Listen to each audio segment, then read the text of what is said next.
एक बरसाने में एक सेठ जी रहा करते थे।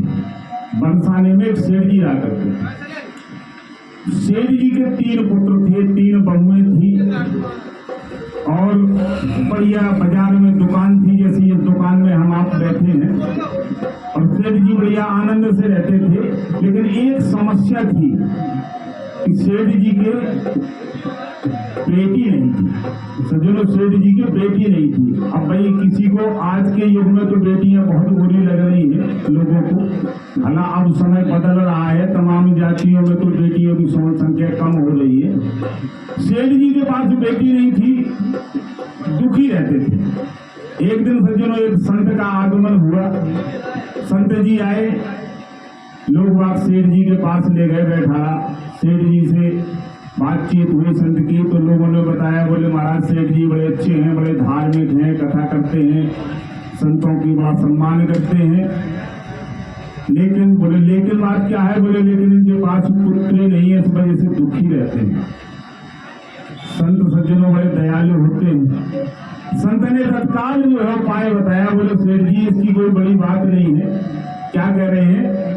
बोलो सुनो सेठ तुम खाए लो कि बरसाने को बास और यह ना तेरा धार सोता तो आप क्यों राहत उदास। बोले आप एक काम करो, राधा जी को अपनी बेटी मान लो। सज्जनों, परमात्मा एक ऐसा इतना दयालु है कि हम आप उससे जो भी रिश्ता कायम करते हैं वो रिश्ता मानने के लिए तैयार है। सज्जनों, ये बात संत की बहुत अच्छी लगी। सेठ जी बाजार गए, बाजार से एक प्रतिमा मंगाई राधा जी की और घर में जो है प्रतिमा लगाई।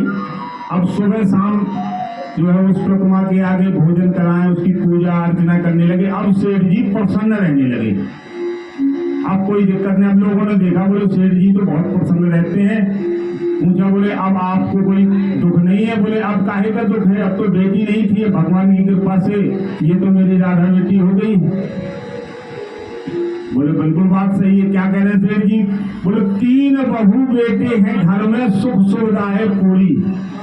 3 बहू बेटे हैं घर में, सुख सुविधा है पूरी और आनंदित हो जीवन चलता, नहीं कोई मजबूरी। कृष्ण कृपा से इस जीवन पर आती न कोई बाधा और मैं बड़भागी पिता हूँ, मेरी बेटी है श्री राधा। सज्जनों, सेठ जी का आनंदित जीवन चलने लगा। कुछ समय के बाद समय गुजरा, सेठ जी दुकान पर थे। राधा मैया की कृपा हो गई। राधा मैया ने सोचा कि चलो पिताजी के यहाँ हो आए। एक चूड़ी पहनाने वाली आई। पहले ऐसे प्रथा थी कि डलिया में जो है चूड़ी लेके घर घर पहनाने जाया करती थी। उसने आवाज लगाई तो सेठ की बहुओं ने सुना। जब सेठ की बहुओं ने सुना कि कोई चूड़ी वाली आई है तो एक बहू उतर के आई और बोली हमें भी चूड़ी पहना दो। तो सज्जनों, उस बहू को चूड़ी पहनाई। मैं चाहूंगा कि आप थोड़ा यहाँ आ जाए तो ज्यादा अच्छा रहेगा। बगैर श्रोता के कथा में आनंद नहीं आता है। तो सुनने वाला ना हो तो क्या फायदा है। यही आ जाए सामने, आपको कम से कम सुन।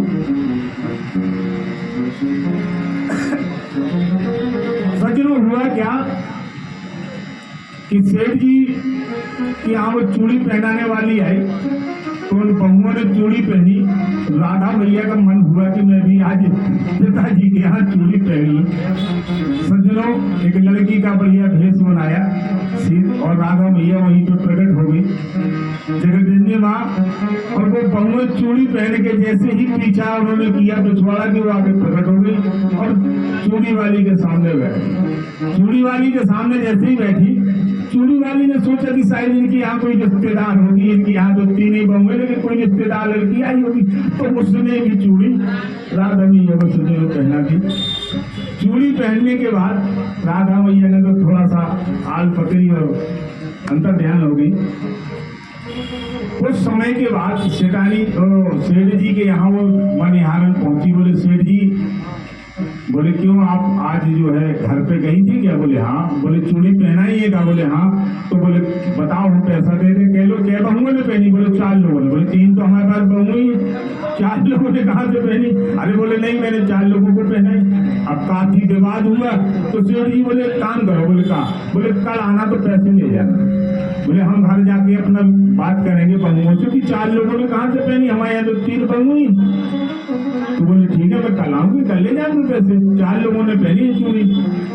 जब घर पे पहुंचे शाम को सेठ जी तो बढ़िया आरती बंदन राधा मैया की जो रोज का नियम था, आरती बंदन की। आरती बंदन करने के बाद भोग लगाया प्रसाद, और आपने भी प्रसाद, सब लोगों ने प्रसाद पाया और राधे राधे कहते हुए सेठ जी आराम करने लगे, सो गए। सज्जनों हुआ क्या, जब सेठ जी जो है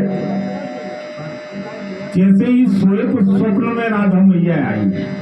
अब देखें आप लोग, सुने अच्छा रहेगा कि स्वप्न में आए 10 भाल की दुलारी बोली, कि सपने में आए 10 भाल की दुलारी बोली, कि प्रणया बनाए तात नाथ ना निभायो। क्या कह रही है? बोले तुमने लड़की तो मुझे बना लिया लेकिन तुमने नाता नहीं निभाया। हर बच्ची की एक इच्छा होती है कि मैं पिताजी के हाथ चूड़ी पहनूं। कह रही है राधा मैया कि प्रणया बनाए तात नाथ ना निभायो, कि चूड़ी पहन ली निज पितु के है जान आपन,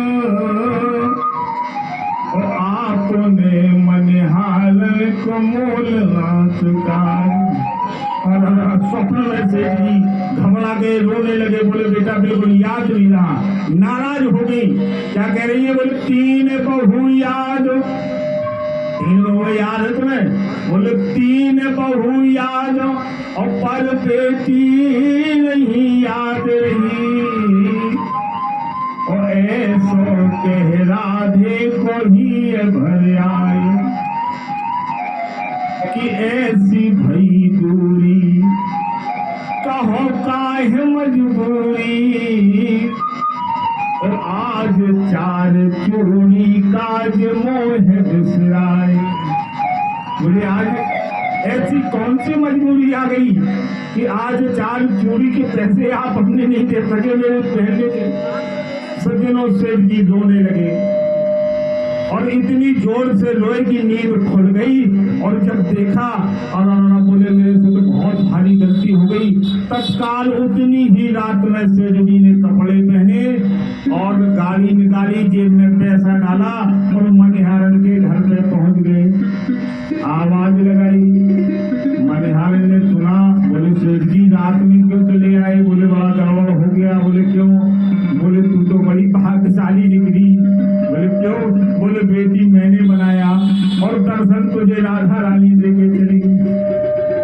बोलिए बोले हारी रानी। सज्जनों अब बोले सेठ जी, बोले जो भी तुम्हारा पैसा हो मुझसे ले लो।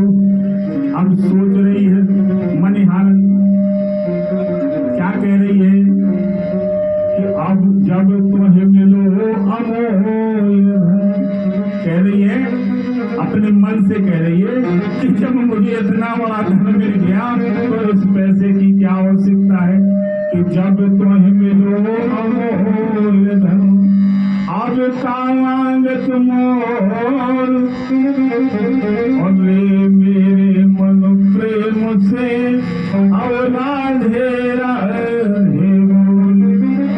क्या कहने लगी कि हमारो मन राधे श्री राधे श्री राधे